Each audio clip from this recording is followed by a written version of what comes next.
السلام علیکم. نن زه تاسو ته د خپل کور فاونډیشن خپل کور ماډل سکول اینډ کالج په باره کې لږ څه ویل غواړم.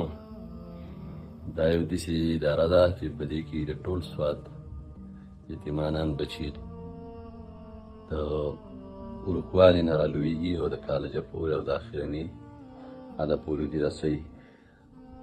ډېر ښکلی پروګرام دی او ډېر ښه استادان یې ډېر ځان ورسره کړی او سپیشلي محمد علي صاحب د خپل کور فاونډیشن ډایرکټر هغه د دې لپاره ډېر زیات محنتونه کوي. الله دې ول اجرونه ورکړي. نو دا د کالجه پورې الحمدلله ورسېد د نرسنګ کالج پورې. په دې کې خپل کور ویرج هم دی چې په هغې کې ماشومانو ته ابتدایي پرورش ورکولی کېږي. هغې تر مورو او د کور هغه مینه محبت ورکولی کېږي. ډېر ښه پروګرامونه دي. دې ته څه قسم اعتراض د دې نه کېږي چې زمونږ په خپل کور کې نیو. دا بلکل خپل کور دی. دا خپل کور چې دی دا بغیر د مونږ د تعاون نه نشي چلېدی. دا ټول زمونږ د خیرات او زکات په پیسو باندې منحصر دی.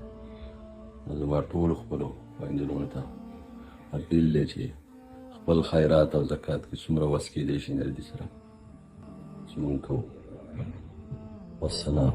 په کور کې، دفتر کې او یا هر ځای په اسانه تاسو د خپل موبایل ایزی پیسا اپ په ذریعہ خپل زکات او عطیات را لېږلو طریقه خپل موبایل کې ایزی پیسا اپ کولاو کړئ او په مینو کې ډونیشن باندې کلیک کړئ. مختلف ورکړی شوي خیراتي ادارو کې خپل کور فاونډیشن باندې کلیک کړئ. بیا د خپلې مرضۍ رقم درج کړئ او ډونیټ ناو په بټن کلیک کړئ. اخیره کې کنفرم بټن باندې کلیک کړئ او خپل زکات او عطیات راولېږئ. پاکستان کې یا بهر ملکونو کې اوسیدونکي مخیر حضرات خپل زکات او عطیات خپل کور فاونډیشن ته لاندې ورکړی شوي انلاین بینک اکاونټ په ذریعہ هم په اسانه را لېږلی شئ.